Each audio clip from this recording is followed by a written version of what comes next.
ಸಹೋದರ ಸಹೋದರಿಯರೇ, ಬಹಳ ಬೆಳಗ್ಗೆಯಿಂದ ಎರಡು ಶ್ರೇಷ್ಠ ಚಿಂತನೆಗಳಿಂದ ಕೂಡಿರೋ ಉಪನ್ಯಾಸವನ್ನು ನಾವು ಕೇಳಿದ್ದೀವಿ.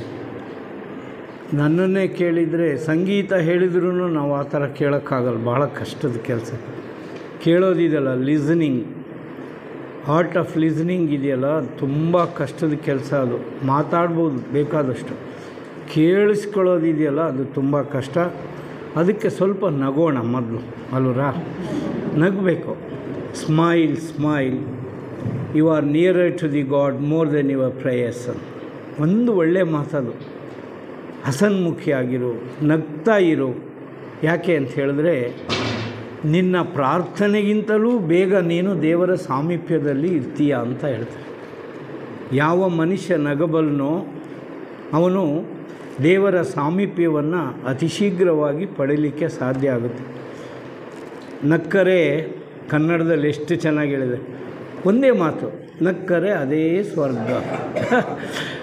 ನಾವು ನಗ್ತೀವ ಅಂತಂದರೆ ಇಲ್ಲ, ನಗೋದೇ ಇಲ್ಲ, ಮರ್ತು ಬಿಟ್ಟಿದ್ದೀವಿ ನಾವು. ನಗೋದು ಕಲ್ತ್ಕೋಬೇಕು. ನಗೋದು ಕಲ್ತ್ಕೋಬೇಕಂದ್ರೆ ಆರೋಗ್ಯ ಸರಿ ಇರಬೇಕು, ಆಲೋಚನೆಯೂ ಸರಿ ಇರಬೇಕು.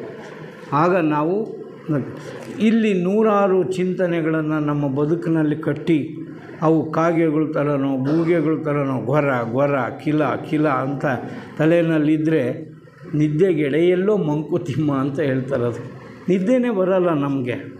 ಆ ಥರ ಯೋಚನೆ ಮಾಡಿದ್ರೆ ನಾವೆಲ್ಲರೂ ಕೂಡ ಸಂಸಾರಿಗಳು. ನಾವೆಷ್ಟೇ ಉಪನ್ಯಾಸಗಳನ್ನು ಕೇಳಿದ್ರೂ ಕೂಡ ಅದನ್ನು ಒಳಗೆ ತಗೊಂಡು ಅದರಿಂದ ಜೀವನ ಮಾಡೋದು ತುಂಬ ಕಷ್ಟ ಇದೆ.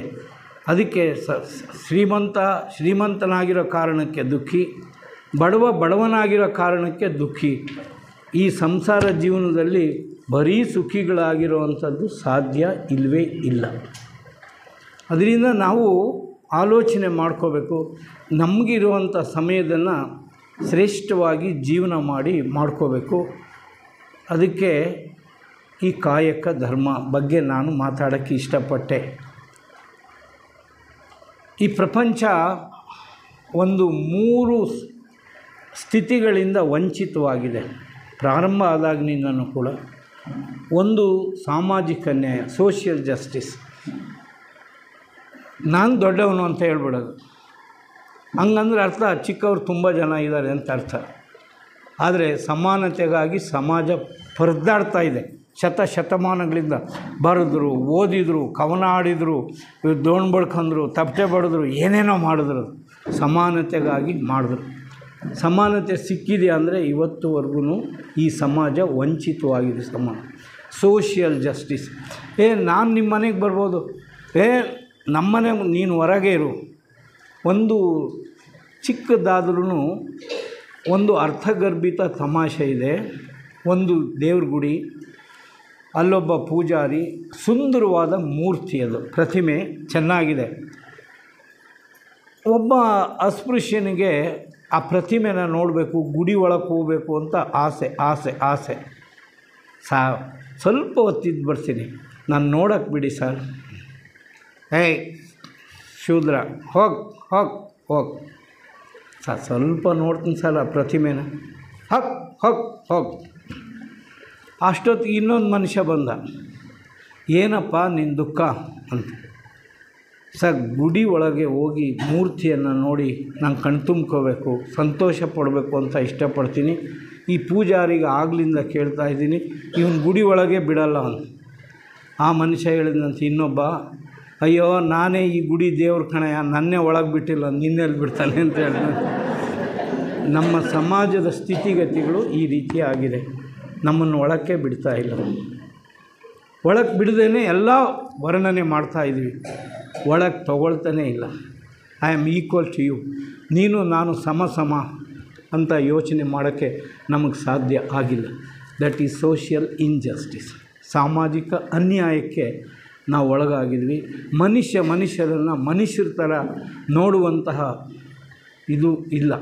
ಇಲ್ಲಿದ್ದರೆ ಯೇಸು ಕ್ರಿಸ್ತ ಶಿಲುಬೆಗೆ ಸೇರಿ ಸಾಯ್ತಾ ಇರಲಿಲ್ಲ. ಅಬ್ರಹಾಮ್ ಲಿಂಕನ್ನ ಹೊಡೆದಾಕಿ ಸಾಯಿಸ್ತಾ ಇಲ್ಲ. ಜಾನ್ ಎಫ್ ಕೆನಡಿನ ಹೊಡೆದಾಕಿ ಸಾಯ್ತಾಯಿಲ್ಲ. ಮಹಾತ್ಮ ಗಾಂಧಿ ಅಂತ ಶ್ರೇಷ್ಠ ಪವಿತ್ರಾತ್ಮನನ್ನು ಹೊಡೆದಾಕಿ ಈ ಜಗತ್ತು ಸಾಯಿಸ್ತಾ ಇರಲಿಲ್ಲ. ಇಂದಿರಾ ಗಾಂಧಿಯನ್ನು ಹೊಡಿತಾ ಇರಲಿಲ್ಲ, ರಾಜೀವ್ ಗಾಂಧಿ ಹೊಡಿತಾ ಇರಲಿಲ್ಲ. ಯಾವ ಒಳ್ಳೆಯ ಮನುಷ್ಯನ ಈ ಪ್ರಪಂಚ ಉಳಿಸಿದೆ ಹೇಳಿ? ಬುದ್ಧನಿಗೂ ಕೂಡ ವಿಷ ಕೊಟ್ಟು ಸಾಯಿಸಿದರು ಅಂತ ಒಂದು ಕೊನೆ, ಅವನ ಕೊನೆ ಹಂಗಾಯಿತು ಅಂತ. ಸಾಕ್ರೆಟಿಸ್ಗೆ ವಿಷ ಉಣಿಸಿದರು. ಯಾವ ಮನುಷ್ಯನ ಜೊತೆಗೆ ಈ ಮನುಷ್ಯ ಜೀವನದಲ್ಲಿ ಸುಖಿಯಾಗಿರಲಿಕ್ಕೆ ಬಿಟ್ಟಿದೆ? ಅದರಿಂದ ಆತ್ಮೀಯ ಬಂಧುಗಳೇ, ಅದೊಂದು ಸೋಷಿಯಲ್ ಸಮಾನತೆ ಅನ್ನೋವಂಥದ್ದು ಇಲ್ಲವೇ ಇಲ್ಲ. ಕೋ ಎಕ್ಸಿಸ್ಟೆನ್ಸ್, ಸಹಬಾಳ್ವೆ. ನಾವೆಲ್ಲ ಭೂಮಿ ಮೇಲೆ ಬಂದಿದ್ವಿ, ಸಹಬಾಳ್ವೆಯನ್ನು ಮಾಡಬೇಕು ಅಂತ ಹೇಳ್ಕೊಂಡು. ಕಾಕಾ ಹಾವು ಹೊಯ್ತಿ ಕಾಕಾನ್ ಅಂದರೆ ಒಂದು ಕಾಗೆ ಒಂದಷ್ಟು ಅಗಳು ಅನ್ನ ಕಂಡ್ರೆ ಇನ್ನೂ ಕಾ ಅನ್ನುತ್ತಂತೆ, ಬರ್ರಿ ಇಲ್ಲೊಂಚೂರು ಅನ್ನ ಇದೆ ತಿನ್ನೋಣ ಹಂಚಿ ಅಂತ ಹೇಳೋಣ. ಆದರೆ ನತು ಯಾಚಕಾನ್, ಒಬ್ಬ ಭಿಕ್ಷೆ ಬೇಡವನು ಇನ್ನೊಬ್ಬನಿಗೆ ಅವನ ಕೈ ತುಂಬ ಬಂದು ಅವನಿಗಾಗಿ ಉಳಿದ್ರೂ ಇನ್ನೊಬ್ಬನಿಗೆ ಭಿಕ್ಷೆ ಕೊಡಲ್ಲ. ಅವನು ಭಿಕ್ಷೆ ಪಡೆದು ನಾಳೆಗೆ ತಿನ್ನೋಣ ಅಂತ ಹೇಳ್ತಾನೆ. ಆದ್ದರಿಂದ ಕಾಗೆ ಈ ಭಿಕ್ಷಕನ ಮಧ್ಯೆ ಶ್ರೇಷ್ಠ ಯಾರು ಅಂತಂದರೆ ಕಾಗೆ ಭಿಕ್ಷುಕ ಅಲ್ಲ. ಮನುಷ್ಯನ ಜೀವನ ಆ ಥರ ಇದೆ. We are suffering from inequality. ನಮ್ಮ ಸಮಾಜ ಅಸಮಾನತೆಯಿಂದ ತುಂಬಿ ಕೂಡಿ ಹೋಗಿದೆ. ಸಹಬಾಳ್ವೆ ತುಂಬ ನರಕ ಸದೃಶವಾಗಿದೆ. ಸಹಬಾಳ್ವೆ ಇಲ್ಲ, ಅಸಹ್ಯ, ಅಸಹನೆ, ಹೊಟ್ಟೆ ಕಿಚ್ಚು, ಹೇಳೋಕ್ಕಾಗದೇ ಇರೋವಂಥ ಒಂದು ಸ್ವಾರ್ಥಿಗಳಾಗಿದ್ವಿ. ನಮ್ಮ ಮನೆಗಳು ಆಗಲೇ ತುಂಬ ಚೆನ್ನಾಗಿತ್ತು. ಜಗದೀಶ್ ಅವ್ರದ್ದು ಆಲೋಚನೆ, ಮೇಡಮ್ ಆಲೋಚನೆಗಳು ತುಂಬ ಚೆನ್ನಾಗಿತ್ತು. ನನಗೆ ನಡುವೆ ಏನೇನೋ ಆಲೋಚನೆಗಳು ಬರ್ತಾಯಿತ್ತು. ಒಂದು ಮನೆ ವಿಷಯ ಹೇಳಿದ್ರೆ ಅವ್ರಿಗೆ ಮನೆಯೇ ಜೈಲು ಮಾಡ್ಕೊಂಡಿದ್ವಿ. ಇವಾಗ ನೀವು ನೋಡಿ ಯಾವ್ದಾರು ಮನೆ ಇಲ್ಲಿ ಯಾಕ್ರಿ ಹಿಂಗೆ ಕಂಬಳದಿದೆ, ಯಾವನಾರು ನುಗ್ಗಿಬಿಟ್ಟಲ್ತಾರೆ.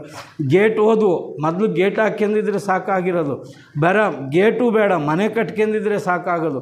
ಭಯ ಬಂದ್ಬಿಡ್ತು. ಮತ್ತು ಇವೆಲ್ಲ ತಂತ್ರಗಳೆಲ್ಲ ತಂದಿಟ್ಟಿದ್ವಪ್ಪ, ವಾಷಿಂಗ್ ಮಿಷಿನ್ ಯಾವನಾರ ಕದ್ದು ಗೇಟ್ ಹಾಕಿದ್ವಿ. ಗೇಟ್ ಹಾಕಿ ಅದು ಸುರಕ್ಷಿತ ಅಲ್ಲ ಅಂತಾಯಿತು. ಮತ್ತು ಈ ಕಂಬಿ ಆದರೆ ಶರಮನೆಗೂ ನಮ್ಮ ಮನೆಗಳಿಗೂ ಯಾವ ವ್ಯತ್ಯಾಸವೂ ಇಲ್ಲ. ನಮ್ಮನ್ನು ನಾವೇ ಕೂಡ್ಕೊಂಡಿದ್ವಿ. ಸೆರೆವಾಸವನ್ನು ನಾವು ನಮ್ಮ ಜೀವನದಲ್ಲಿ ಅನುಭವಿಸ್ತಾ ಇದ್ದೀವಿ ಅಂತ ನಾವು ತಿಳ್ಕೋಬೇಕು. We are all imprisoned. ನಾವು ಸೆರೆವಾಸವನ್ನು ಅನುಭವಿಸ್ತಾ ಇದ್ವಿ. ನಮ್ಮ ಬದುಕಿನಲ್ಲಿ ಸಹಬಾಳ್ವೆ, ಸಹನೆ ಇವೆಲ್ಲವೂ ನಶಿಸಿ ಹೋಗಿದೆ.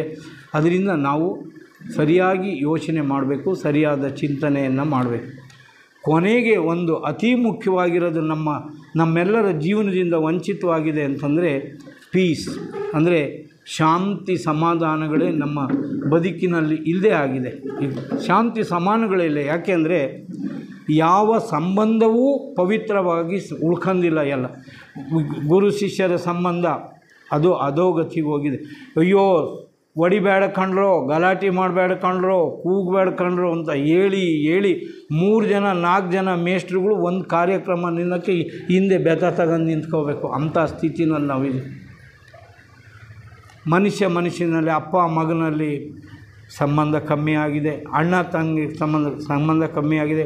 ಇನ್ನು ಕೊಟ್ಟು ತರುವಂಥ ಸಂಬಂಧಗಳು ಇದಾಗಿದೆ. ವ್ಯಾಪಾರ ವ್ಯವಹಾರದಲ್ಲಿ ಸಂಬಂಧಗಳಾಗಿದೆ. ನಾನು ಏನು ಸಂಪಾದನೆ ಮಾಡಿದೆನೋ 800 ಗ್ರಾಮ್ 1 kg ಅಂತ 800 ಗ್ರಾಮ್ ತೂಗಿ ಒಗೆದುಬಿಟ್ರೆ ಸಾಕು, 200 ಗ್ರಾಮ್ ಕಮ್ಮಿ ಆದರೂ ಪರವಾಗಿಲ್ಲ, ನನ್ನ ಬುದ್ಧಿವಂತಿಕೆ ತೋರಿಸ್ಬೇಕು ಅಂತ ಇಂಥ ವಂಚನೆ ಸಮಾಜದಲ್ಲಿ ನಾವಿದ್ದರೆ ತುಂಬ ಕಷ್ಟ ಇದೆ. ಅದಕ್ಕೆ ಈ ಸಬ್ಜೆಕ್ಟನ್ನು ನಾನು ಆಯ್ಕೆ ಮಾಡಿದ್ದೀನಿ. ಆ ಶರಣರು 12ನೇ ಶತಮಾನದಲ್ಲಿ ಎಂತಹ ಪವಿತ್ರ ಜೀವನವನ್ನು ಅವರು ಮಾಡಿದರು. ಅವರು ನಮಗೆ ಆದರ್ಶವಲ್ವೇ? ನಾವೇಕೆ ಇಷ್ಟು ಸುಧಾರಿತವಾಗಿರುವಂಥ ಶಿಕ್ಷಣಕ್ಕೆ ಮಹತ್ವ ಕೊಟ್ಟಿರುವಂತಹ ಇಂಥ ಸಮಾಜದಲ್ಲಿ ಇಷ್ಟು ದುಃಖಿಗಳಾಗಿದ್ದೀವಿ ಯಾಕೆ ಅನ್ನುವಂಥದ್ದಕ್ಕೆ ಈ ವಿಷಯವನ್ನು ನಾನು ಆಯ್ಕೆ ಮಾಡ್ಕೊಂಡಿದ್ದೀನಿ. ಅನೇಕ ವಿಷಯಗಳನ್ನು ನಾನು ಕಾಯಕದ ಬಗ್ಗೆ ಹೇಳ್ಬೋದು, ಆದರೆ ಕೆಲವು ಸಂಗತಿಗಳನ್ನು ಮಾತ್ರ ಇವಾಗ ನನ್ನ ಆಲೋಚನೆಗಳನ್ನು ನಿಮ್ಮ ಜೊತೆಗೆ ಹಂಚ್ಕೊಳ್ತೀನಿ. ನೋಡಿ, ನಮ್ಮ ಹೈಯೆಸ್ಟ್ ಕೆಲಸ ಬೇರೆ. ನಾನು ಕೆಲಸ ಮಾಡಿದೆ ನಾವೆಲ್ಲ ಮಾಡ್ತಾಯಿದ್ವಿ. ಕಾಯಕ ಮಾಡ್ತಾಯಿದ್ವಿ. ಕಾಯಕ ಒಂದು ಜೀವನದ ಶ್ರೇಷ್ಠ ಮೌಲ್ಯ. ನೀವು ಶಾಸ್ತ್ರ ಓದ್ತಿರೋ, ಪುರಾಣ ಓದ್ತಿರೋ, ಏನು ಓದ್ತಿರೋ ಎಲ್ಲೋ, ಆದರೆ ನಾವು ಮಾಡುವಂತಹ ಕೆಲಸವನ್ನು ಶ್ರೇಷ್ಠ ಮಟ್ಟಕ್ಕೆ ಕರೆದೊಯ್ಯಬೇಕು. ಅದು ಕಾಯಕವಾಗಬೇಕು. ನಮ್ಮ ಕೆಲಸ ಕಾಯಕ ಆಗಬೇಕು. ಯಾವಾಗ ಅದು ಕಾಯಕ ಆಗುತ್ತೆ, ನಾವು ಮಾಡುವ ಎಲ್ಲ ಕೆಲಸ ಪವಿತ್ರ ಯಾವಾಗ ಆಗುತ್ತೆ ಅಂದರೆ ಆ ಕಾಯಕ ಸತ್ಯವಾಗಿದ್ದಾಗ, ಶುದ್ಧವಾಗಿದ್ದಾಗ. ಸತ್ಯ, ಶುದ್ಧ, ಕಾಯಕ. ಯಾವ ಕೆಲಸವನ್ನು ಸತ್ಯವಾಗಿ ಮಾಡ್ತೀವೋ, ಶುದ್ಧವಾಗಿ ಮಾಡ್ತೀವೋ ಅಂಥ ಕಾಯಕಗಳು, ಕೆಲಸಗಳು ಮಾತ್ರ ಕಾಯಕದ ದರ್ಜೆಗೆ ಇರ್ಬೋದು. ಇನ್ನು ಉಳಿದಿರೋವೆಲ್ಲ ಕೆಲಸ ಹಂಗೋ ಹಿಂಗೋ ಮಾಡಿ ಹೆಂಗೋ ಹೋಗಿದ್ದೀನಿ, ಸಾಯಂಕಾಲ ಮಾಡಿ ಹೋಗಿದ್ದೀನಿ. ಆ ಮನಸ್ಸುಗಳು ಅರ್ಥ ಆಗ್ತಾ ಇರುತ್ತೆ ನನಗೆ. I can read the mind by doing. ಈಗ ಒಂದು ಗೆರೆ ಹಾಕಿದರೆ ಇದನ್ನು ತೆಗೆದುಹಾಕೋಕ್ಕೆ ಏನೋ ಒಂದು ಬೆಳಿಗ್ಗೆಯಿಂದ ಸಾಯಂಕಾಲ 3 ಬಾಂಡಿ ಮಣ್ಣು ಹಾಕೋದ್ರೊಳಗೆ ಮುಗಿದೋತು. ಒಂದೊಂದು ಹೊಲನೇ ಗೇದು ಕೊಡ್ತಾಯಿದ್ರು ಬೆಳಿಗ್ಗೆಯಿಂದ ಸಾಯಂಕಾಲಕ್ಕೆ. ಎಂಥ ಪ್ರಾಮಾಣಿಕವಾದ ಕಾಲ. ನಾವು ವಂಚಿತರಾಗಿದ್ದೀವಿ ಅಂತ ನೀವು ಯೋಚನೆ ಮಾಡ್ಕೊಳ್ಳಿ. ನೀವು ನಿಮ್ಮ ಕಾಲಘಟ್ಟದಲ್ಲಿ, ನಿಮ್ಮ ಬಾಲ್ಯದಲ್ಲಿ ನೋಡಿದಂಥ ಪ್ರಾಮಾಣಿಕತೆಯನ್ನು ಕೆಲಸದಲ್ಲಿ ನಾವು ಯಾವುದರಲ್ಲೂ ನಮ್ಮ ಜೀವನದಲ್ಲಿ ನೋಡೋಕ್ಕೆ ಸಾಧ್ಯನೇ ಇಲ್ಲ. ಅದು ವಂಚಿತ ಸಮಾಜ ಆಗಿದೆ. ಅದಕ್ಕೆ ಯಾಕೆಂದರೆ ಕಾಯಕ ಒಂದು ಜೀವನ ಶ್ರೇಷ್ಠ ಮೌಲ್ಯ ಅಂತ ನಾವು ಪರಿಗಣಿಸಿಲ್ಲ. ಏನೋ ಒಂದು ಕೆಲಸ ಮಾಡಬೇಕು, ನಾನು ಇನ್ನೊಬ್ಬರಿಗೆ ಮೋಸ ಮಾಡಬೇಕು, ನಾನು ಮಾಡೋ ಕೆಲಸದಲ್ಲಿ ದುಡ್ಡು ಸಂಪಾದನೆ ಮಾಡಬೇಕು. ಅಯ್ಯ ವಾಚ್ ಏನೋ ಗಡಿಯಾರ ಮುಳ್ಳು ತಿರುಗ್ತಾ ಇಲ್ಲ ಅಂತಂದರೆ ಸಾಯಂಕಾಲ ಹಂಗೆ ನೋಡಿಬಿಡೋದು. ಅವನಿಗೆ ಗೊತ್ತಾಗುತ್ತೆ ಇದು ಒಂದು 2 ನಿಮಿಷದಲ್ಲಿ ಮಾಡಿಕೊಡ್ಬೋದು ಅಂತ. ಸಾಯಂಕಾಲ ಬರ್ರಿ ಸರ್ ಅಂತ ಹೇಳ್ತಾನೆ. ಆವಾಗ ಹೋದಾಗ ಅವನು ಅದಕ್ಕೆ 600 700 ಆಯಿತು ಸರ್, ಭಾಳ ಇದು ರಿಪೇರಿ ಕೆಲಸ ಇತ್ತು, ಅವನು ಒಂದು 2 ನಿಮಿಷ ಖರ್ಚು ಮಾಡಿರ್ತಾನೆ. ನಮಗದು ಗೊತ್ತಾಗಲ್ಲ. ಆ ರೀತಿ ನಾನು ನೋಡೋ ಅವರು ಹೈಕೋರ್ಟ್ ಜಡ್ಜ್ ಬಂದಿದ್ರೆ ಹೆಂಗೆ ಮಾಡಿದ್ದೀನಿ, ಅವನಿಗೆ 600 ರೂಪಾಯಿ ಬಡ್ದೋಗಂಗೆ ಮಾಡಿದ್ದೀನಿ ಅಂತ. ಇದು ನಮ್ಮ ಜೀವನ ಧರ್ಮ ಆಗಿದೆ. ಕಾಯಕ ಧರ್ಮವನ್ನು ನಾವು ಮಾಡಬೇಕು. ಅದು ಒಂದು ಶ್ರೇಷ್ಠ ಮೌಲ್ಯ. ಅದಕ್ಕೆ ದೊಡ್ಡವರು ಹೇಳಿದರು, ಕಾಯಕವೇ ಕೈಲಾಸ ಅಂತ ಹೇಳಿದರು. ಕಾಯಕ ಮಾಡಬೇಕು. ಕಾಯಕವನ್ನು ಸತ್ಯವಾಗಿ ಮಾಡಬೇಕು, ಶುದ್ಧವಾಗಿ ಮಾಡಬೇಕು. ಆಗ ಶ್ರೇಷ್ಠತೆಯನ್ನು ಸಾಧಿಸ್ಲಿಕ್ಕಾಗುತ್ತೆ. ಇನ್ನೂ ಒಂದಿದೆ, ವರ್ಕ್ ಈಸ್ ವರ್ಷಿಪ್. ಎಂಥ ಮಾತಿದು. ಪೂಜೆ ಏನು ಮಾಡೋಕ್ಕೆ ನೀವು ಏನು ಪಟ ಇಟ್ಟು ಪೂಜೆ ಬೇಕಾಗಿಲ್ಲ, ನಾಟ್ ನೆಸಸರಿ. ನೀವು ಮಾಡೋ ಕೆಲಸನ ಸರಿಯಾಗಿ ಮಾಡಿರಿ. ನೋಡಿ, 2 ಉದಾಹರಣೆಗಳನ್ನು ನಿಮಗೆ ಕೊಡ್ತೀನಿ. ಇವರೆಲ್ಲ ಓದ್ದವರಲ್ಲ, ಹೋಗಿ ಭಾಳ ಗ್ರಂಥಕರ್ತರೋ ಅಥವಾ ಆಳವಾಗಿ ಅಭ್ಯಾಸ ಮಾಡಿದವರು ಅಂತಲ್ಲ. ಆಯ್ದಕ್ಕಿ ಲಕ್ಕಮ್ಮ ಗಂಡ ಮಾರಯ್ಯ ಅಂತ ಅವನು ಕೆಲಸ ಏನಂದರೆ ಕಾಯಕ, ಅಕ್ಕಿ ಆರಿಸ್ಕೊಂಬರೋದು. ಒಂದು ದಿವಸ ಏನು ಮಾಡ್ತಾನೆ, ಅವನಿಗೆ ಇಡೀ ಅಕ್ಕಿ ಬರಬೇಕು ಅಂತ ಇಟ್ಕೊಳ್ಳಿ, ಒಂದು kg ತಂದುಬಿಟ್ಟಿದ್ದಾನೆ, ಜಾಸ್ತಿ ಆಯ್ಕೊಂಬಂದಿದ್ದಾನೆ. ಆ ಲಕ್ಕಮ್ಮ ಮಾರಯ್ಯನಿಗೆ ಕೇಳ್ತಾಳೆ, ಈ ಸಕ್ಕಿ ಆಸೆ ನಿಮಗೇಕೆ, ನಾವು ಯಾರಾದರೂ ಕೇಳಿದ್ದೀವ ಅಂತೇಳಿ. ಅಪ್ಪ ಬಸ್ ಚಾರ್ಜ್ ಅವನ ಮಗ ಬಂದು ಹೇಳ್ತಾನೆ, ನೆನ್ನೆ ಬಸ್ ಚಾರ್ಜೇ ಕೊಡಲಿ ಕಣಪ್ಪ ಅಂತ. ಶಾಬಾಸ್ ಮಗನೇ ಅಂದ್ಬಿಡ್ತೀವಿ ನಾವು. ಬೇಷ್ ಮಾಡಿದೀಯ ಬಿಡು ನೀನು. ಅಪ್ಪ ಬಸ್ಸಿನ ಸೀಟ್ನ ಕೆಳಗೆ ಕೂತ್ಕೊಂಬಂದ್ಬಿಟ್ಟೆ ಕಣಪ್ಪ ಅಂತ. ಬೇಷ್ ಬಿಡಪ್ಪ, ನಿನ್ನಂಥವ್ರು ಯಾರೂ ಇಲ್ಲ, ಭಾರಿ ಚರ್ಕ್ ಸಾಲಕ್ಕೆ ಸರ್ ಬಸ್ ಚಾರ್ಜ್ ಕೊಡ್ದಂಗೆ ಬಂದಿದ್ದ ನೀನು ಮೊನ್ನೆ ಅಂತ ಹೇಳ್ತೀವಿ ನಾವು. ಅಂದರೆ ಸಾಮಾಜಿಕ ಒಂದು ಯಾವ ಸ್ತರದಲ್ಲಿ ನಾವು ನೋಡ್ತೀವಿ. ಕೇಳ್ತಾಳೆ, ಈ ಸಕ್ಕೆ ಆಸೆ ನಿಮಗೇಕೆ, ಅಷ್ಟು ಸಾಲದು. ಆಸೆ ಅರಸಿಂಗಲ್ಲದೆ ಶಿವಭಕ್ತರಿಗುಂಟೆ. ಇದನ್ನು ನಾವು ಹೇಳ್ತೀವಿ. ನಾವು ಭಕ್ತರಾಗಬೇಕು, ಭವಿಗಳಲ್ಲ. ಆಸೆ ಅರಸಿಂಗ್ ರಾಜನಿಗಿದ್ದರೆ ಪರವಾಗಿಲ್ಲ, ನಂದು ವಿಸ್ತರಣೆ ಮಾಡಬೇಕು, ನನ್ನ ರಾಜ್ಯ ವ್ಯಾಪ್ತಿಯನ್ನು ವಿಸ್ತೀರ್ಣ ಮಾಡ್ಕೊಳ್ಳೋಣ, ಯುದ್ಧ ಮಾಡೋಣ, ಆ ಭೂಮಿಗೆ ಗೆದ್ದುಕೊಳ್ಳೋಣ ಅಂತ ಹೇಳಿ ರಾಜನಿಗೆ ಅಂಥ ಮನೋಧರ್ಮ ಇದ್ದರೆ ಅದು ಒಪ್ಕೋಬೋದಾಗಿರೋ ಅಂಥದ್ದು. ಆಸೆ ಅರಸಿಂಗಲ್ಲದೆ ಶಿವಭಕ್ತರಿಗುಂಟೆ. ಶಿವಭಕ್ತನಾದವನು ಸ್ಯಾಕ್ರಿಫೈಸ್, ಒಂದು ಮೌಲ್ಯವನ್ನು ಅವರು ಹೇಳಿದರು, ಒಂದು ಗುಣವನ್ನು ಹೇಳಿದರು, ತ್ಯಾಗ. ದ್ಯಾಟ್ಸ್ ನಮ್ಮ ರಾಷ್ಟ್ರೀಯ ಆದರ್ಶ ಏನು ಅಂತಂದರೆ ರಿನೌನ್ಸಿಯೇಷನ್ ಆ್ಯಂಡ್ ಸರ್ವಿಸ್. ಸೇವೆ ಮತ್ತು ತ್ಯಾಗವೇ ನಮ್ಮ ರಾಷ್ಟ್ರದ ಆದರ್ಶ. Renunciation and service are the 2 ideals of Indian nation. ಇದನ್ನು ನಾವು ಮಾಡಬೇಕು ತಾನೇ, ಅದನ್ನು ಮಾಡ್ತಾಯಿಲ್ಲ. ಇದನ್ನು ಬಿಟ್ಬಿಡಿ. ಇದು ಆಯಿತು. ಈ ವಿಷಯ ಲಕ್ಕಮ್ಮ ಹಂಗೆ ಹೇಳಿದ್ಲು, ಅದು ಶರಣರು. ಅವರೇನು ದೊಡ್ಡ ಓದದವರಲ್ಲ, ಪುಸ್ತಕ ಓದದವರಲ್ಲ, ಮತ್ತೊಂದಲ್ಲ, ಕಾಯಕ ಧರ್ಮಿಗಳಾಗಿದ್ದರು ಅವರು. ಸತ್ಯಕ್ಕ ಅವಳು ಕೆಲಸ ಕಸ ಗುಡಿಸೋದು ಮಹಾಮನೆಯಲ್ಲೂ, ಅಲ್ಲಿ ಕಸ ಗುಡಿಸ್ಕೊಂಡು ಜೀವನ ಮಾಡ್ತಕ್ಕಂಥದ್ದು. ಅವಳು ಹೇಳ್ತಾಳೆ, ಸತ್ಯಕ್ಕ, ನಾನು ಕಸ ಗುಡಿಸೋಂಥ ಸಂದರ್ಭದಲ್ಲಿ ಏನಾದರೂ ನನಗೆ ಒಂದು ಗಂಟು, ಬಂಗಾರದ ಗಂಟು ಸಿಕ್ಕರೆ, ಅದರಲ್ಲಿ ಬಂಗಾರದ ಆಭರಣಗಳಿದ್ದರೆ ಅದನ್ನು ಕಣ್ಣೆತ್ತಿಯೂ ಬಿಚ್ಚಿ ಇದರೊಳಗೆ ಏನಿದೆ ಅಂತ ನಾನು ನೋಡೋಕ್ಕೆ ಹೋಗಲ್ಲ, ಕಸದ ಜೊತೆ ಕಸ ಅಂತ ಗುಡಿಸ್ಬಿಡ್ತೀನಿ ಅಂತ ಹೇಳ್ತಾರೆ. That's truthful.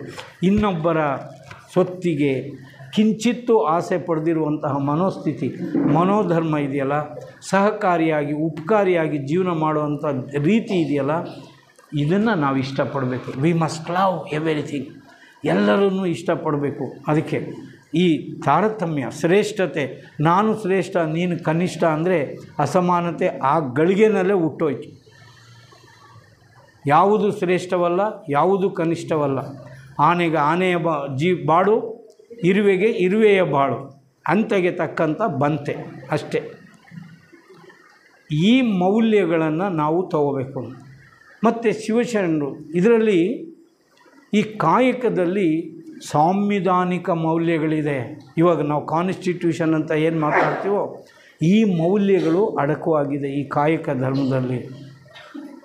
ಏನು ಮೌಲ್ಯಗಳು ಅಡಕಿದೆ? ಒಂದು ವಿಷಯ ನಾನು ಹೇಳಿದೆ, ಸೋಷಿಯಲ್ ಜಸ್ಟಿಸ್ ಅಂತ ಹೇಳಿ. ಇಡೀ ಸಂವಿಧಾನವನ್ನು ಹಿಂಗೆ ಹಿಡಿದ್ರೆ ಅದು ಕೊತ ಅಂತ ಹೇಳುತ್ತೆ, ಅಥವಾ ಹನಿ ಹನಿಯಾಗಿ ಬೀಳುತ್ತೆ. ಸೋಷಿಯಲ್ ಜಸ್ಟಿಸ್, ಸಾಮಾಜಿಕ ನ್ಯಾಯ ಅಂತ ಹೇಳುತ್ತಾರೆ. ದಟ್ ಮೀನ್ಸ್ ಸಾಮಾಜಿಕ ನ್ಯಾಯ ಅಂದ್ರೇನು? Opportunity to everybody. ನಾನು ಕವಿ ಆದರೆ ನೀನು ಆಗ್ಬೋದು, ನೀನು ಅಡುಗೆ ಮಾಡ್ತಾನೆ ಕವಿ ಆಗ್ಬೋದು. ಅದನ್ನೇ ನಾವು ನೋಡ್ತೀವಿ. ವೇಶ್ಯೆಯರಿದ್ದಾರೆ ಶಿವಶರಣರ ಜೀವನದಲ್ಲಿ. ವೇಶ್ಯೆಯ ವೃತ್ತಿಯನ್ನು ಮಾಡ್ತಕ್ಕಂಥವ್ರು ಶರಣ ಪದವಿಗೆ ಏರಿರ್ತಕ್ಕಂಥದ್ದನ್ನ ನಾವು ನೋಡ್ಬೋದು. ಅವರು ವಚನಗಳ ರಚನೆ ಮಾಡಿರ್ತಕ್ಕಂಥದ್ದನ್ನು ನಾವು ನೋಡ್ಬೋದು. ಎಷ್ಟು ಪವಿತ್ರ. ರಾಜರುಗಳು ಬಂದು ಸೌದೆ ಕಡಿದು ಜೀವನ ಮಾಡುವಂಥದ್ದನ್ನ ಶರಣರ ವಚನದಲ್ಲಿ ನೋಡ್ಬೋದು. ಸ್ವತಃ ಬಸವಣ್ಣ ಅವರೇ ಶ್ರೇಷ್ಠ ಕುಲದಲ್ಲಿ ಹುಟ್ಟಿರ್ತಕ್ಕಂಥವರು. ಅವರು ಬಂದು ಒಂದು ನನಗಿಂತ ಕಿರಿಯರಿಲ್ಲ, ಶಿವಭಕ್ತರಿಗಿಂತ ಹಿರಿಯರಿಲ್ಲ ಅನ್ನೋವಂಥ ಮಾತನ್ನು ಅವ್ರು ಹೇಳ್ತಾರೆ. ಅಂದರೆ ಯಾವ ಮಟ್ಟದ ಜೀವನವನ್ನು ಅವರು ಮಾಡ್ತಾಯಿದ್ರು ಅನ್ನೋವಂಥದ್ದನ್ನ ನಾವು ತಿಳ್ಕೊಬೇಕಂದ್ರೆ ಕಾಯಕ ಅಂತಕ್ಕಂಥದ್ದು ಅಂಥ ಒಂದು ಪವಿತ್ರವಾಗಿರ್ತಕ್ಕಂಥ ವೃತ್ತಿ. ಅದು ಸಾಂವಿಧಾನಿಕ ಮೌಲ್ಯ. ಇನ್ನೊಂದು ಶ್ರೇಷ್ಠ ಮೌಲ್ಯ ಇದೆ, ಅದೇ ಡಿಸ್ಟ್ರಿಬ್ಯೂಟಿವ್ ಜಸ್ಟಿಸ್ ಅಂತ. ಡಿಸ್ಟ್ರಿಬ್ಯೂಟಿವ್ ಜಸ್ಟಿಸ್ ಅಂದರೆ ಇರೋದನ್ನು ಹಂಚಿ ತಿನ್ನೋ ಅಂಥದ್ದು. ಅದನ್ನೇ ಹೇಳೋದು ದಾಸೋಹ. ಕಾಯಕದ ಜೊತೆಗೆ ಬರೀ ಕೆಲಸ ಮಾಡೋದಷ್ಟೇ ಅಲ್ಲಪ್ಪ, ಬಂದಿರೋದನ್ನೆಲ್ಲ ನಿನಗೆ ಹೆಚ್ಚೇ ಬರ್ಬೋದು ಅಂತ ಇಟ್ಕೋ, ಅದನ್ನು ಇಟ್ಕೋಬಾರ್ದು. You do not possess. ನೋಡಿ, ಯಾವಾಗ ನನಗೆ ಅನ್ನಿಸ್ತು, ನಾನು ಚಿಕ್ಕ ಹುಡುಗ ಆಗಿದ್ದೆ, ಲಾ ಓದ್ತಾ ಇದ್ದೆ. ಚಿಗಟೇರಿ ಹಾಸ್ಪಿಟ್ಲಿದೆ, ಅಲ್ಲಿಂದ ಒಂದು ಪಾರ್ಕ್ ಇತ್ತು. ಅಲ್ಲಿಗೆ ಸಾಯಂಕಾಲದ ಹೊತ್ತು ನಾನು ವಾಕ್ ಹೋಗ್ತಾ ಇದ್ದೆ. ಒಂದು ದಿವಸ ನನಗೊಂದು ಯೋಚನೆ ಬಂತು. ಏನು ಬಂತು ಅಂದರೆ, ನನ್ನನ್ನು ಯಾರು ಸಾಯಿಸಿದ್ರೆ ಅಂತ ಮನಸ್ಸು ಬರಲಿಲ್ಲ. ಕೈಯಲ್ಲಿ ವಾಚ್ ಐತಲ್ಲ, ಯಾರು ಕಿತ್ಕೊಂಡು ಹೋದ್ರೆ ಹೆಂಗೆ ಮಾಡೋದು ಅಂತ ನನಗೆ ನೋಡಿ, ಇದೆಂಥ ಯೋಚನೆ ಅಂತ ನನಗೆ ಅನ್ನಿಸ್ತು. ಅಲ್ಲ, ನನ್ನ ಶರೀರದ ಬಗ್ಗೆ ನಾನು ಯೋಚನೆ ಮಾಡ್ತಾಯಿಲ್ಲ, ಯಾರು ಬಂದು ನಾನು ಹೊಡೆದಾರು ಅಂತ ಯೋಚನೆ ಮಾಡ್ತಿಲ್ಲ, ವಾಚ್ ಕಿತ್ಕೊಂಡು ಹೋದ್ರೆ ಹೆಂಗೆ ಅಂತ ಯೋಚನೆ ಮಾಡ್ತೀನಿ. ಅಂದರೆ ಹೌ ಪೊಸೆಸಿವ್ ಯು ಆರ್, ಅಂದರೆ ಅಟ್ಯಾಚ್ಮೆಂಟ್, ಅಂದರೆ ಬಂಧನ ಅನ್ನೋದು ಎಷ್ಟು ಸುದೀರ್ಘವಾಗಿದೆ ನಮಗೆ ಅಂತ ಹೇಳಿ. ಅದಕ್ಕೆ ನಾವು ಕೇಳ್ತೀವಿ, ಕೋರ್ಟ್ನಲ್ಲಿ ಜಾಮೀನು ತಗೋಬೇಕಾದ್ರೆ ನಿನಗೆ ಹೆಂಡತಿ ಮಕ್ಕಳಿದ್ದಾರೇನಪ್ಪ ಅಂದರೆ, ಇವನೆಲ್ಲೂ ಹೋಗಲ್ಲ, ಇಲ್ಲೇ ಇರ್ತಾನೆ ಅಂತ. ಅಂದರೆ deep rooted in the society ಅಂತ ಅರ್ಥ. ಅಂದರೆ ಆಳವಾಗಿ ಅವನು ಸಂಸಾರ ಬಂಧಿತನಾಗಿದ್ದಾನೆ. ನಾವು ಹಗ್ಗ ಕಟ್ಟಿದ್ರೂ ಆಗಲ್ಲ, ಅಷ್ಟು ಟೈಟ್ ಆಗಿದ್ದಾನೆ ಇವನು ಎಲ್ಲೂ ಹೋಗಲ್ಲ, ಇಲ್ಲೇ ಇರ್ತಾನೆ, ಕೂಲಿ ಮಾಡ್ಕೊಂಡೇ ಇರ್ತಾನೆ ಅನ್ನೋ ಅಂಥ ಮಾತು. ಅದಕ್ಕೆ ಅದು ಅಂತಹ ಒಂದು ಶ್ರೇಷ್ಠ ಮೌಲ್ಯ ಅದರಲ್ಲಿ, ಡಿಸ್ಟ್ರಿಬ್ಯೂಟಿವ್ ಜಸ್ಟಿಸ್. ಅಯ್ಯ, ನಿನಗೆ ಬಂದಿರೋ ಅಷ್ಟು ಆಗ ಅಷ್ಟನ್ನು ಇಟ್ಕೋ, ಉಳಿದಿರೋದನ್ನೆಲ್ಲ ಹಂಚಿಬಿಡು. ಅದಕ್ಕೆ ಯಾವಾಗ ನೀವು ಡಿಸ್ಪೊಸೆಷನ್ ಆಗ್ತಿರೋ, ನೀವು ಅವರ ಹೃದಯದಲ್ಲಿ ಜೀವನ ಮಾಡೋಕ್ಕೆ ಶುರು ಮಾಡ್ತೀರಿ. ನನ್ನ ಹತ್ರ 10 ರೂಪಾಯಿ ಇದ್ದರೆ ನಾನೇ ಇಟ್ಕೊಂಡ್ರೆ ಕಳ್ಳನಿಗೆ ಯೋಚನೆ ಮಾಡುತ್ತೆ, ನನಗೆ 10 ರೂಪಾಯಿ ಬೇಕಾಯಿತು, ಇವನ ಹತ್ರ ಇದೆ, ಕಿತ್ಕೊಂಡ್ಬಿಡೋಣ ಬಿಲ್ಲು, ಅವನಿಗೆ ಕೊಟ್ಬಿಟ್ರೆ ಅವನು ಕಳ್ತನ ಮಾಡೋವಂಥ ಯೋಚನೆ ಮಾಡೋಕ್ಕೆ ಬರಲ್ಲ, ಸಾಧ್ಯ ಇಲ್ಲ. ಇದಕ್ಕೆ ಡಿಸ್ಟ್ರಿಬ್ಯೂಟಿವ್ ಜಸ್ಟಿಸ್ ಅಂತಂದರೆ ನಾವು ಹಂಚಿ ಉಣ್ಣೋದನ್ನು ಕಲಿಬೇಕು. ಸಹಬಾಳ್ವೆಗೆ ಅದು ಸಹಕಾರಿ ಆಗುತ್ತೆ. ಕೋ ಎಕ್ಸಿಸ್ಟೆನ್ಸ್, ನಾವೆಲ್ಲರೂ ಕೂಡ ಒಟ್ಟೊಟ್ಟಿಗೆ ಬಾಳಬೇಕಾಗುತ್ತೆ. ತುಂಬ ಜನ ಕೋಟ್ಯಾಂತರ ಜನಗಳು ಆಗೋಗಿದ್ವಿ ನಾವು. ಅವರಿಗೆಲ್ಲ ಬೆಳಿಗ್ಗೆ ಆದರೆ 3 ಸಾರಿ ಬೇಕೇ ಬೇಕು ಊಟ. ಬೆಳಗ್ಗೆ ತಿಂಡಿ ಬೇಕು, ಮಧ್ಯಾಹ್ನ ಊಟ ಬೇಕು, ಸಾಯಂಕಾಲ ಆದರೂ ಊಟ ಬೇಕು. ಇದನ್ನೆಲ್ಲ ಡಿಸ್ಟ್ರಿಬ್ಯೂಟಿವ್ ಜಸ್ಟಿಸ್ ಅನ್ನೋದು ಇಲ್ಲದೇ ಇದ್ದರೆ ತುಂಬ ಕಷ್ಟ ಆಗುತ್ತೆ. ನಾನೊಂದು ಕಾರ್ಖಾನೆ ನಡೆಸಿದ್ರೆ ನಾನು 10 ಜನಕ್ಕೆ ಕೆಲಸ ಕೊಡಬೇಕು, ಅವರಲ್ಲಿ ದುಡಿಬೇಕು, ಅವರಲ್ಲಿ ಊಟ ಮಾಡಬೇಕು. ಇಂಥ ವ್ಯವಸ್ಥೆ ಇದೆ. ಅವನಿಗೇನು ಕೆಲಸ ಕೊಡೋದು ಅಂತ ನಾವು ಹೇಳಿದ್ವಿ ಅಂತಂದರೆ ನಾವು ಮತ್ತೆ ಯಥಾಸ್ಥಿತಿಯಾಗಿ ಯಾವ ಬದಲಾವಣೆಯನ್ನು ನಾವು ನಮ್ಮ ಜೀವನದಲ್ಲಿ ಕಂಡಿಲ್ಲ ಅಂತಲೇ ನಾವು ತಿಳ್ಕೋಬೇಕು. ಈ ಕಾಯಕ ಧರ್ಮ ನಮಗೆ ತಿಳಿಸುತ್ತೆ ಡಿಸ್ಟ್ರಿಬ್ಯೂಟಿವ್ ಜಸ್ಟಿಸ್, ಅದು ಅತಿ ಮುಖ್ಯವಾದ. ಆಮೇಲೆ ವೃತ್ತಿ ಗೌರವ, ವ್ಯಕ್ತಿ ಗೌರವ. ಅದಕ್ಕೆ ನಾವು ನೋಡ್ತೀವಿ. ಅದಕ್ಕೆ ನಾನೇ ಹೊಸದಾಗಿ ಹೋಗ್ತಾ ಇರ್ಬೇಕಾದ್ರೆ ನೋಡ್ತಿದ್ದೆ, ಕುದುರೆ ಗಾಡಿ ಹೊಡೆಯೋರಿದ್ದರು. ಬೆಂಗಳೂರಿನಲ್ಲಿ ಸಿಮೆಂಟ್ ಚೀಲ ಹಾಕ್ಯಂದು ತಲೆ ಮೇಲೆ ಬಿಸಿಲಿನಲ್ಲಿ ಮಠ ಮಧ್ಯಾಹ್ನದಲ್ಲಿ ಎತ್ತಿನ ಗಾಡಿ ಹೆಂಗೆ ಹೋಗ್ತಿತ್ತೋ ಇವನು ಒಬ್ಬನೇ ಎಳ್ಕೊಂಡು ಹೋಗ್ತಾ ಇದ್ದಂಗೆ ಲಗೇಜ್ಗಳನ್ನು. ಇದಕ್ಕೆ ಅಂದರೆ ಮನುಷ್ಯರ ಥರ ನಾವು ಟ್ರೀಟ್ ಮಾಡಿಲ್ಲ ಈ ಸಮಾಜ ಎಂದೂ ಕೂಡ. ಅವ್ರನ್ನ ನೀನು ನನ್ನ ಸರ್ವೆಂಟ್ ಕಣೋ ಅಂತ ಹೇಳ್ತಾರೆ. ಇನ್ನು ಕೆಲವರು ಗುಲಾಮರು ಅಂತ ಹೇಳ್ಕೊಂಡು ಅವ್ರನ್ನ ಕೊಂಡ್ಕೊಂಡೇ ಹೋಗೋರು, ದುಡ್ಡು ಕೊಟ್ಟು ಕೊಂಡ್ಕೊಂಡೇ ಹೋಗೋ ಅಂಥವ್ರು. ಆದರೆ ಪ್ರತಿಯೊಂದು ವ್ಯಕ್ತಿಗೂ ಒಂದು ಸೋಲ್, ಅಂದರೆ ಅವನು ಏನೂ ಯೋಚನೆ ಮಾಡಲ್ಲ, ನನ್ನ ಬಾಳು ನೋಡಿ ಅದು ತೀರಿ ಬಂದ್ಬಿಡ್ತು, ಕರ್ಮ ತೀರಿ, ನನಗೆ ನನ್ನ ಹಣೆ ಬರಹ ಈ ರೀತಿಯೇ ಜೀವನ ಮಾಡಬೇಕು ಅಂತ ಇದೆ. ಆದರೆ ಅವನಿಗೆ ಈ ಆಲೋಚನೆಗಳನ್ನು ಕೊಟ್ಟರೆ, ಇಲ್ಲ ಕಣಯ್ಯ, ನೀನು ಯಾರಿಗಿನ್ನ ಏನು ಕಲಿಲ್ಲ, ನೀನು ಬಡವನೇ ಆಗಿರು, ನೀನು ವ್ಯಕ್ತಿ ಗೌರವ ಆಗಿರು, ನೀನು ಒಳ್ಳೆ ಬಟ್ಟೆ ಹಾಕೋ, ಪ್ರತಿದಿನ ಸ್ನಾನ ಮಾಡು, ನೀನು ಸೌಖ್ಯವಾಗಿರು ಅನ್ನುವಂಥ ಒಂದು ಆತ್ಮವಿಶ್ವಾಸವನ್ನು ಕೊಟ್ಟರೆ ಆಗ ಸಾಮಾಜಿಕ ಬದಲಾವಣೆಯನ್ನು ನಾವು ನೋಡ್ಬೋದು. ಕಾಯಕ ಧರ್ಮಕ್ಕೆ ಅಂತಹ ಬದಲಾವಣೆಯನ್ನು ತರುವಂತಹ ಶಕ್ತಿ ಕೂಡ ಕಾಯಕ ಧರ್ಮಕ್ಕೆ ಇದೆ. ವ್ಯಕ್ತಿ ಗೌರವ ಮತ್ತು ವೃತ್ತಿ ಗೌರವ ನೀವು ನೋಡಿ. ಅವರು ಬಸವಣ್ಣ ಅವರು ಮಾದಾರ ಚೆನ್ನಯ್ಯನಿಗೆ ಹೇಳ್ತಾರೆ, ಬಸವಣ್ಣ ಅವರು ಹೇಳ್ತಾರೆ, ಅಯ್ಯೋಯ್ಯೋ ಚೆನ್ನಯ್ಯ ಅಂದರೆ ಸಾಮಾನ್ಯನೇ ಅಂತ ಹೇಳ್ತಾರೆ. ಅಕ್ಕಮಹಾದೇವಿನ ಇನ್ನೆಲ್ಲೋ ಹೊಗಳ್ತಾರೆ, ಅಲ್ಲಮಹಾಪ್ರಭುವನ್ನ ಇನ್ನೆಲ್ಲೋ ಹೊಗಳ್ತಾರೆ. ಇದನ್ನೆಲ್ಲ ನಾವು ನೋಡಿದ್ರೆ ನಮಗೇನು ಗೊತ್ತಾಗುತ್ತೆ ಅಂದರೆ ಎಷ್ಟು ವ್ಯಕ್ತಿ ಗೌರವವನ್ನು ಅವರು ಹೊಂದಿದ್ರು ಪರಸ್ಪರವಾಗಿ. ಇವರು ಈ ಮನುಷ್ಯ, ಅವರು ಶ್ರೇಷ್ಠ, ಅವರು ಶ್ರೇಷ್ಠ, ಅವರು ಶ್ರೇಷ್ಠ, ನಾನು ದೊಡ್ಡವನು, ನಾನು ದೊಡ್ಡ ಜಾತಿನಲ್ಲಿ ಹುಟ್ಟಿದ್ದೀನಿ ಅಂತಂದರೆ ದೇವರು ಮೆಚ್ಚುತ್ತಾನ ಎಲ್ಲಾದರೂ ಉಂಟಾ ಅಂತ ಹೇಳ್ತಾರೆ. ಮಾತಿನ ಕೂಡ ಹೆಂಗೆ ಆಡಬೇಕು, ಕಾಯಕ ಧರ್ಮ. ಇವಾಗ ನಾನು ವಕೀಲ ಆಗಿದ್ದೀನಿ ಅಂದರೆ ಮಾತು ಹೆಂಗಿರಬೇಕು, ನುಡಿದರೆ ಮುತ್ತಿನ ಹಾರದಂತಿರಬೇಕು, ಸ್ಫಟಿಕದ ಸಲಾಕೆಯಂತಿರಬೇಕು, ಮಾಣಿಕ್ಯದ ದೀಪ್ತಿಯಂತಿರಬೇಕು, ಲಿಂಗ ಮೆಚ್ಚಿ ನೋಡಿ, ಇದು ಅಲ್ಟಿಮೇಟ್. ಲಿಂಗ ಮೆಚ್ಚಿ ಹೌದು ಎನ್ನಬೇಕು. ಭಗವಂತ ಮೆಚ್ಚಬೇಕು. ನಮಗೊಂದು ಮಾತಾಡಿದ್ರೆ ಏನೋ ಅಂತ ವಯಸ್ಸಾದವರು, ನನಗೆ ಚಿಕ್ಕ ವಯಸ್ಸಿನ ನಮ್ಮ ಮನೆಗೆ ಕೆಲಸ ಮಾಡ್ತಾನೆ ಅನ್ನೋ ಒಂದೇ ಕಾರಣಕ್ಕೆ ಆ ಹಿರಿಯರಿಗೆ ನಾನು ಯಾವ ಗೌರವವನ್ನು ಕೊಡಲ್ಲ, ಅಗೌರವದಿಂದ ನಾನು ಕಾಣ್ತೀನಿ. This is not individual. ಅದು ನಮ್ಮ ಕಾನ್ಸ್ಟಿಟ್ಯೂಷನ್ ಆಗಲಿ ಕಾಯಕ ಧರ್ಮವಾಗಲಿ ಅದನ್ನು ಪ್ರೋತ್ಸಾಹಿಸಲ್ಲ. ಅದು ಹೇಳುತ್ತೆ ಅವರನ್ನು ಗೌರವದಿಂದನೇ ನೀವು ಕರಿಬೇಕು. ಯಜಮಾನ್ರೇ, ಅಪ್ಪ, ಅಣ್ಣ, ಅಜ್ಜ, ಚೆನ್ನಾಗಿ ನಿಮಗೇನಾದ್ರು ನೋವಾಯ್ತಾ ಅನ್ನುವಂಥ ರೀತಿಯಿಂದನೇ ಸಮಾಜ ನಡೆಸ್ಕೋಬೇಕು. ಹೊರಟಾಗಿ ಮ್ಯಾನ್ ಈಸ್ ಕ್ರೂಯಲ್. ಅದಕ್ಕೆ ಅಂಬೇಡ್ಕರ್ ಅವರು ಹೇಳ್ತಾರೆ, ನಾವು ಒಂದು ಒಳ್ಳೆಯ ಶ್ರೇಷ್ಠ ಸಂವಿಧಾನವನ್ನು ನಿಮ್ಮ ಕೈಯಲ್ಲಿ ಕೊಟ್ಟೋಗಿದ್ದೀವಿ, ಆದರೆ ಮ್ಯಾನ್ ಈಸ್ ಕ್ರೂಯಲ್ ಅಂತ ಹೇಳ್ತಾರೆ. Man is cruel. ಆದರೆ ಆ ಮನುಷ್ಯನ ಕೈಯಿಗೆ ಇಂಥ ಒಂದು ಬಂಗಾರನೇ ಕೊಟ್ಟರು ಅದಕ್ಕೆ ಮಂಗನ ಕೈಯಲ್ಲಿ ಮಾಣಿಕ್ಯ ಕೊಟ್ಟಂಗೆ ಅಂತ ಅರ್ಥ ಆಗುತ್ತೆ. ಯಾರೋ ಕೈಯಲ್ಲಿ ಈ ಸಂವಿಧಾನ ಸಿಕ್ಕರೆ, ಸಮಾಜಕ್ಕೆ ಒಳ್ಳೆಯದೇ ಮಾಡಬೇಕು ಅನ್ನೋರ ಕೈಗೆ ಈ ಸಂವಿಧಾನ ಸಿಕ್ಕರೆ ಬೇಕಾದಷ್ಟು ಸಮಾಜವನ್ನು ಪರಿವರ್ತನೆ ಮಾಡ್ಬೋದು.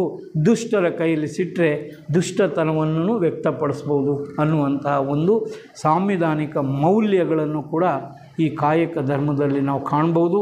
ಅದರಿಂದ ನಾವು ಎಷ್ಟು ಸುಂದರವಾದ ಮನೆಯಲ್ಲಿದ್ದೀವಲ್ಲ, ಆ ಮನೆಯಲ್ಲಿರ್ತಕ್ಕಂಥ ಮನಸ್ಸುಗಳು ಎಷ್ಟು ಕಹಿಯಾಗಿದೆ, ಎಷ್ಟು ಸಿಹಿಯಾಗಿದೆ ಅನ್ನೋದು ಕೂಡ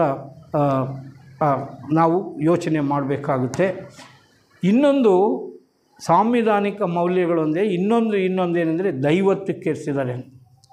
ನೋಡಿ, ಶರಣ ಜೀವನದಲ್ಲಿ 3 ಪವಿತ್ರವಾಗಿರ್ತಕ್ಕಂಥ ವಿಷಯಗಳಿದೆ. ಒಂದು ಗುರು, ಇನ್ನೊಂದು ಲಿಂಗ, ಇನ್ನೊಂದು ಜಂಗಮ. ಗುರು, ಲಿಂಗ, ಜಂಗಮ. ಯಾವುದೇ ಶರಣ ಜೀವನದಲ್ಲಿ ಇಟ್ ಶುಡ್ ನಾಟ್ ಬಿ ಸ್ಟೇಟಸಿಕ್. ಅಂದರೆ ಮೊಬೈಲ್ ಈಗ ಹೇಳ್ತಿದೆ, ಇವಾಗ ನಾವು ಹೇಳ್ತೀವಿ ವೇದಾವತಿ ನದಿ ಹೊಸದುರ್ಗದ ಹತ್ರ ಹರಿತಾ ಇದೆಯಲ್ಲ, ಕೆಲ್ಲೋಡ ಹತ್ರ ಹರಿತಾ ಇದೆಯಲ್ಲ, ಅದೇ ನದಿನೇ. ನಾನು ನೋಡಿದ್ದೀನಿ, ನಮ್ಮ ಅಪ್ಪನೂ ನೋಡಿದ್ದಾನೆ, ನಮ್ಮ ತಾತನೂ ನೋಡಿದ್ದಾರೆ. ಆದರೆ ಹರಿಯೋ ನೀರು ಮಾತ್ರ ಬೇರೆ. ಹೊಸ ನೀರು ಹರಿತಾ ಇರಬೇಕು, ಹೊಸ ನೀರು ಇರಬೇಕು. ಹಳೇ ನೀರು ಅಲ್ಲೇ ಇದ್ದರೂ ನಿಂತುಬಿಡ್ತು ಅಂತಂದರೆ it become stagnant and polluted. ಅದು ವಿಷಕಾರಿಯಾಗುತ್ತೆ. ಯಾವ ಜೀವಜಂತುಗಳು ಕೂಡ ಅದರಿಂದ ಉಳಿಯೋಕ್ಕಾಗಲ್ಲ. ನಿರಂತರವಾಗಿ ಅಂದರೆ ಅದೇ ಜಂಗಮ ಅಂತಂದರೆ ಅರ್ಥ.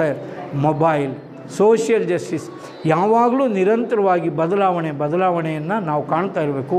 ಅದಕ್ಕೆ ಕಾಲಘಟ್ಟದ ಆ ಕಾಲದ ಪರಿಸ್ಥಿತಿಗೆ ಅನುಗುಣವಾಗಿ ನ್ಯಾಯ ಇರಬೇಕು. ಇದಕ್ಕೆ 20 ವರ್ಷದಿಂದ ನಾನು ಹೋಗಿ ಗಂಗಾ ನದಿ ಅತ್ಯಂತ ಪವಿತ್ರವಾದದ್ದು 20 ವರ್ಷದಿಂದ ಅದು ನಿಜ. ಆ ಕವನ ಬರೆದಾಗ ಅದು ನಿಜ. ಇವತ್ತು ಹೋಗಿ ಎಲ್ಲ ಕಡೆನೂ ಹೆಣ ತೇಲ್ ಬರ್ತಾಯಿದ್ರೆ, ಇನ್ನೊಂದು ಕಡೆ ಇದ್ದಿದ್ದರೆ ಈಗಲೂ ಪವಿತ್ರವಾಗಿದೆ ಅಂತ ನಾನು ಹೇಳಿದರೆ ಯಾರೂ ನಂಬಲ್ಲ ಈ ಕಾಲದಲ್ಲಿ. ಯಾಕೆ ಅಂತ ಹೇಳಿದ್ರೆ ಏನೋ ಬರ್ಕೊಂಡಿದ್ದಾನೆ ಅಂತ ಹೇಳ್ತಾರೆ. ನಮ್ಮ ಮಾತಿಗೆ ಅರ್ಥವೇ ಇಲ್ಲ. ಅದು ಸತ್ಯ ಶುದ್ಧ ಕಾಯಕ ಆಗೋಲ್ಲ. ಅದು ಅಶುದ್ಧ, ಅಸತ್ಯದಿಂದ ಕೂಡಿರ್ತಕ್ಕಂಥ ಅಶುದ್ಧ ಕಾಯಕ ಆಗುತ್ತೆ. ಅದರಿಂದ ಸತ್ಯವನ್ನೇ ಪ್ರತಿಪಾದಿಸಬೇಕು, ಆ ರೀತಿಯೇ ನಡಿಬೇಕು. ಇವರು ಏನು ಹೇಳ್ತಾರೆ ಅಂತ ಹೇಳಿದ್ರೆ, ಗುರು ಲಿಂಗ ಜಂಗಮ ಬಂದ್ರೂ ವೆಯ್ಟ್ ಮಾಡಿ ಅಂತ ಹೇಳ್ಬೋದು ಅಂತ ಹೇಳ್ತಾರೆ. ಕೆಲಸ ಮಾಡ್ತಾಯಿದ್ರೆ ಕಾಯಕಕ್ಕೆ ಕೊಟ್ಟಿರೋ ಮೌಲ್ಯನ ನೋಡಿ. ನೀವು ಕೆಲಸ ಮಾಡ್ತಾಯಿದ್ರೆ ಕಾಯಕದಲ್ಲಿ ನಿರತನಾದೊಡೆ ಗುರು ಲಿಂಗ ಜಂಗಮ ಬಂದ್ರೂ ಅಪ್ಪ ಸ್ವಲ್ಪ ಹೊತ್ತು ತಾಯಪ್ಪ ನಾನು ಕಣಯ್ಯ ದೇವ್ರು ಬಂದಿದ್ದೀನಿ, ಸ್ವಲ್ಪ ಹೊತ್ತು ತಡೆಯಪ್ಪ, ಆಮೇಲೆ ಪೂಜೆ ಮಾಡ್ತೀನಿ, ನಾನು ಕೆಲಸ ಮಾಡ್ತಾಯಿದ್ದೀನಿ ಅಂತ ಹೇಳಬೇಕು ಅಂತ ಹೇಳಿ. ಕಾಯಕ ಧರ್ಮವನ್ನು ಪೂಜೆಗಿಂತಲೂ ಎತ್ತರ ಮಟ್ಟದಲ್ಲಿ ಇಟ್ಟಿದ್ದಾರೆ. ನಾವು ಮಾಡುವ ಕೆಲಸವನ್ನು ಆ ಥರ ಮಾಡ್ತೀವ? ನಾವು ಆಶ್ರಮಕ್ಕೆ ಹೋಗ್ಬೇಕಾ? ಆಶ್ರಮಕ್ಕೆ ಹೋಗ್ಬೇಕಾಗಿಲ್ಲ. ಯಾಕೆ? ಸನ್ಯಾಸಾಶ್ರಮ, ಬ್ರಹ್ಮಚರ್ಯ ಆಶ್ರಮ, ಗೃಹಸ್ಥಾಶ್ರಮ ಅಂದ್ಬಿಟ್ರು. ನಾವು ವಾಸ ಮಾಡ್ತಿರೋ ಮನೆಗಳೇ ಆಶ್ರಮ. ಅದು ಹಂಗೆ ಮಾಡಿದ್ದೀವ ನಾವು? ಇದೇ ನಮ್ಮ ಆಶ್ರಮ ಅಂತ ಅಂದ್ಕೊಂಡಿದ್ದೀವ? ಆ ಪ್ರೀತಿಯನ್ನು ತೋರಿಸ್ತಾ ಇದ್ದೀವ? ಅಲ್ಲಿರೋ ಅಂಥವರೆಲ್ಲ ದೇವತೆಗಳು, ನಾವು ಸರಿಯಾಗಿ ನಡ್ಕೋಬೇಕು ಅಂತ ಸಂಬಂಧಗಳನ್ನು ಸರಿಯಾಗಿ ಇಟ್ಟಿದ್ದೀವ? ಇಲ್ಲ. ಇನ್ನೇನೋ ಕೇಳಕ್ಕೆ ಹೋಗ್ತೀವಿ, ಆಶ್ರಮಕ್ಕೆ ಹೋಗ್ತೀವಿ. ಅದಕ್ಕೆ ನೀನೇ ಕಡೆ ಆಶ್ರಮ ವಾಸಿ. ನೋಡಿ, ಸತಿಪತಿಯರ ಒಂದಾಡ ಸೇವೆ ಇರುತ್ತಲ್ಲ, ಶಿವನಿಗೆ ಒಪ್ಪಿಗೆ ಆಗುತ್ತಂತೆ, ಸಂತೋಷದಿಂದ ಸ್ವೀಕರಿಸ್ತಂದೆ. ಸತಿಪತಿಯರೊಂದಾದ ಭಕ್ತಿ ಇದೆಯಲ್ಲ, ಅದು ಅತ್ಯಂತ ತೃಪ್ತಿಯನ್ನು ತರುತ್ತೆ. ಆ ರೀತಿ ನಡ್ಕೋಬೇಕು ಅಂತ ನಾವು ನಮ್ಮ ಜೀವನವನ್ನು ಆ ರೀತಿ ಕಟ್ಕೊಂಡಿದ್ದೀವ ಅಂತ ನಾವೆಲ್ಲ ಆಲೋಚನೆ ಮಾಡಬೇಕು. ಅಂತಹ ಬದುಕನ್ನು ನಾವು ಕಟ್ಕೋಬೇಕು. ನಮ್ಮ ಹಿರಿಯರು ಅಂಥ ಬದುಕನ್ನು ಕಟ್ಟಿ ಜೀವನವನ್ನು ಮಾಡಿ ಹೋಗಿದ್ದಾರೆ. ಅದನ್ನ ಇದು ಅಂದರೆ ಪೂಜೆಗಿಂತಲೂ ಕಾಯಕ ಧರ್ಮ ಅನ್ನೋದೇನಿದೆಯೋ, ನಾವು ಕೆಲಸ ಮಾಡ್ತಾಯಿದ್ರೆ, ಸತ್ಯಶುದ್ಧ ಕಾಯಕ ಮಾಡ್ತಾಯಿದ್ರೆ ಇದನ್ನು ಒಂದು ಕಡೆ ಒಬ್ಬ ಸಂಗೀತಕಾರ ಇದ್ದ. ಅವನಿಗೆ ಇಡೀ ವಿಶ್ವವನ್ನೇ ಗೆದ್ಕೊಂಬಂದ. ಯಾರು? ಅಲೆಕ್ಸಾಂಡರ್ ದೊರೆ. ಇವನು ಬರೀ ಕಚ್ಚೆ ಅರಿವೆ ಹಾಕ್ಯಂದು ಕೂತಿದ್ದ. ನಮ್ಮ ದೇಶದ ಸನ್ಯಾಸಿ ಎಲ್ಲ ಗೆದ್ಕೊಂಬಂದ. ಆಮೇಲೆ ಯಾರೋ ಹೇಳಿದರು, ಇಂಥ ಒಬ್ಬ ಇದ್ದಾನೆ, ಅವನು ನೀವು ಕರೆದರೂ ಬರೋಲ್ಲ, ಹೋಗು, ರಾಜ ಕರೀತಾ ಇದ್ದಾನೆ, ಅಲೆಕ್ಸಾಂಡರ್ ದೊರೆ ಕರೀತಾ ಇದ್ದಾನೆ, ಬರಬೇಕಂತೆ ಅಂತ. ಆವಾಗ ಕಚ್ಚೆ ಹಾಕ್ಯಂದಿರೋ ಮನುಷ್ಯ ಹೇಳ್ದ, ಆ ದೊರೆಗೆ ನಾನು ನೋಡೋಕ್ಕೆ ಇಷ್ಟ ಇದ್ದರೆ ಬರೋಕ್ಕೆ ಹೇಳು, ಇಲ್ಲಿದ್ರೆ ಬಿಡು ಅಂತ ಹೇಳ್ದ.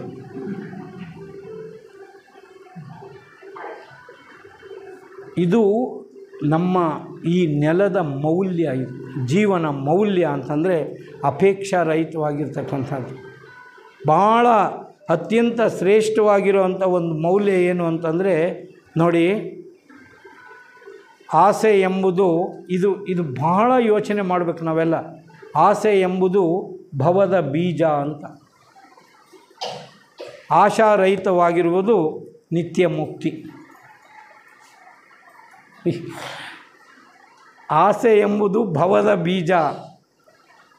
ನಾವೆಲ್ಲ ಏನಾದರೂ ನಾವು ಅಪೇಕ್ಷೆ, ಒಂದು ಮನೆ ಕಟ್ಟಬೇಕು, ಇನ್ನೊಂದು ನಮ್ಮ ವ್ಯಾಪಾರ ಸುಧಾರಿಸ್ಬೇಕು ಅಂದರೆ ಇನ್ನೊಂದು ಬೀಜ ಬಿತ್ತಿದ್ವಿ ಆಸೆದ ಅಂತ ತಿಳ್ಕೋಬೇಕು ನಾವೆಲ್ಲ. ಆಸೆ ಎಂಬುದು ಭವದ ಬೀಜ. ಈ ಸಂಸಾರ ಜೀವನಕ್ಕೆ ಒಂದೊಂದು ಬೀಜ ಹಾಕ್ತಾವೆ. ನನ್ನ ಮಗ ದೊಡ್ಡ ಓದಬೇಕು, ಆಮೇಲೆ ಎಲ್ಲ ಹೇಳ್ತಾನೆ, ಏನು ನಾವು ಹಗಲು ರಾತ್ರಿ ಊಟ ಕಟ್ಕೊಂಡೋಗಿ ತಿಂಡಿ ಇವನಿಗೆ ಓದಿ ಕಲಿಸಿದ್ವಲ್ಲ ಈಗ ಅಮೇರಿಕದಲ್ಲಿದ್ದಾನೆ, ನಮ್ಮನ್ನು ಮಾತಾಡ್ಸಲ್ಲ, ಕಾಗದಕ್ಕೆ ಬರಲ್ಲ, ಸತ್ರೂ ಯಾರು ಬರಲ್ಲ ಅಂತ ಹೇಳ್ತಾರೆ. ಆಸೆ ಎಂಬುದು ಭವದ ಬೀಜ ಅಂತ ಹೇಳ್ತಾರೆ. ಆಶಾರಹಿತವಾಗಿರ್ತಕ್ಕಂಥದ್ದು ನಿತ್ಯ ಮುಕ್ತಿ, ಫುಲ್ ಫ್ರೀಡಮ್. ಅದನ್ನೇ ನಮ್ಮ ಸಂವಿಧಾನ ಹೇಳೋದು, liberty, full freedom, you enjoy your time. ನಾನು ಇವಾಗ ವಿಶ್ರಾಂತ, ನಾನು ಎಷ್ಟೋ ಸಾರಿ ಅಂದ್ಕೊಳ್ತೀನಿ, ಜಡ್ಜ್ ಆಗಿದ್ದಾಗ, ವಕೀಲಾಗಿದ್ದಾಗ ಪಂಜರದ ಪಕ್ಷಿ ಆಗಿದ್ದೇನೋ ನಾನು. ಅದಕ್ಕೆ ಯಾಕೆ ಅಂತಂದರೆ, ನಾನು ಪಂಜರದ ಪಕ್ಷಿ, ಇನ್ನು ಯಾರು ಕೇಳುವರಿಲ್ಲ ನನ್ನ ಕಥೆಯ ಒಡಲ ವ್ಯಥೆಯ ಅನ್ನೋ ಥರ ಇತ್ತು. ಇವಾಗ ನಾನು ಫುಲ್ ಫ್ರೀ. ನಾನು 24 hours ನನ್ನ ಹತ್ರ ಇದೆ.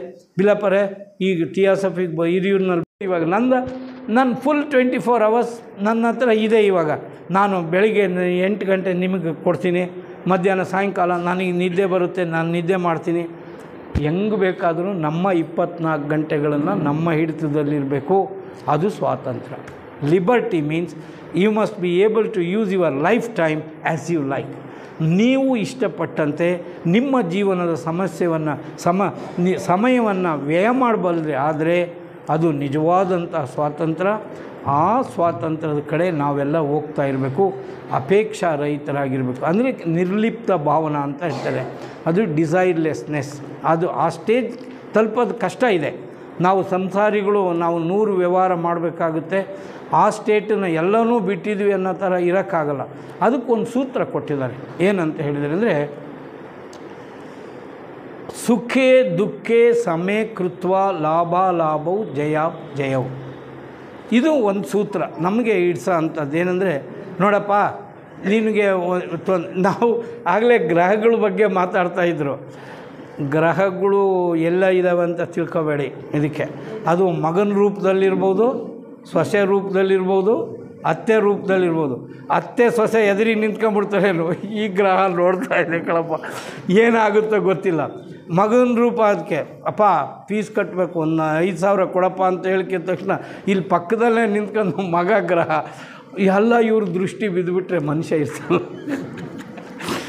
ಸೊ ಅದರಿಂದ ಈ ನವಗ್ರಹಗಳು ಎಲ್ಲಿಂದನೋ ತರ್ತೀವಿ ಅಂತ ತಿಳ್ಕೊಬೇಡಿ. ನಮ್ಮ ಸಂಬಂಧದ ಮೇಲೆ ಅವು ಒಂದೊಂದು ಮನೆಯಲ್ಲಿ ಬಂದು ನಿಂತ್ಕೊಳ್ತವೆ. ಅವು ನಮ್ಗೆ ಎದುರ ಬದರ ಆಗ್ತವೆ, ನಮ್ಮ ಬೆನ್ನಿಂದಿರ್ತವೆ, ಅವು ಪಕ್ಕದಲ್ಲಿರ್ತವೆ.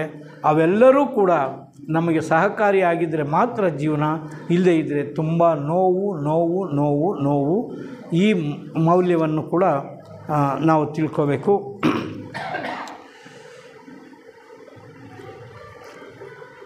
ಸೊ ಇದು ನಾನು ಎಷ್ಟು ಬೇಕಾದ್ರೂ ಹೇಳ್ಕೊಂತ ಹೋಗ್ಬೋದದು.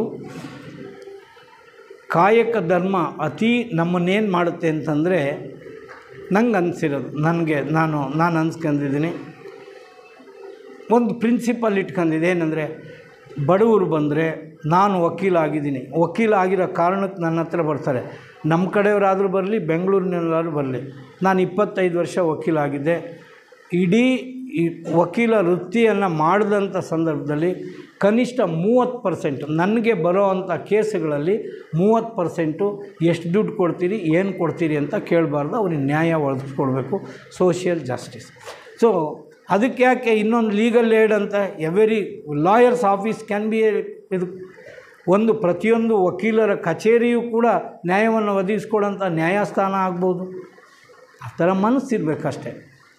ನನಗೆ ನನ್ನ ನಂಬಿಕೆ ಅಂದಿದೆ, ನನ್ನ ಜೂನಿಯರ್ಗಳು ನಾನು ಪ್ರವಾಸ ಕರ್ಕೊಂಡು ಹೋಗ್ಬೇಕು, ಅವ್ರಿಗೆ ದೇಶ ತೋರಿಸ್ಬೇಕು, ನನ್ನ ಜೊತೆಗೆ ನನ್ನ ದುಡಿಮೆ ಮಾಡಿದ್ದಾರೆ, ನನ್ನನ್ನು ಶ್ರೀಮಂತನಾಗಿ ಮಾಡಿದ್ದಾರೆ ಅಂತ ಅವ್ರಿಗೆ ವರ್ಷಕ್ಕೆ 2 ಸಾರಿ ಪ್ರವಾಸಗಳು. ನನ್ನ ಫ್ಯಾಮಿಲಿಗಳು ನನಗೆ ಖುಷಿ ಕೊಟ್ಟಿದ್ದಾರೆ.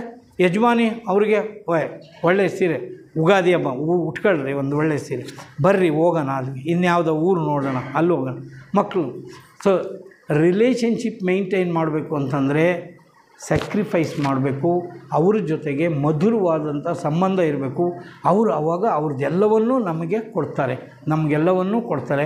ಅವರ ನಗುವೇ ನನ್ನ ನಗು ಅಂತ ನಾನು ತಿಳ್ಕೊಂಡ್ರೆ, ನಾನು ನಕ್ರೇನು ನಮ್ಮ ಯಜಮಾನಿ ನಕ್ರೇನು ಎರಡೂ ಒಂದೇ.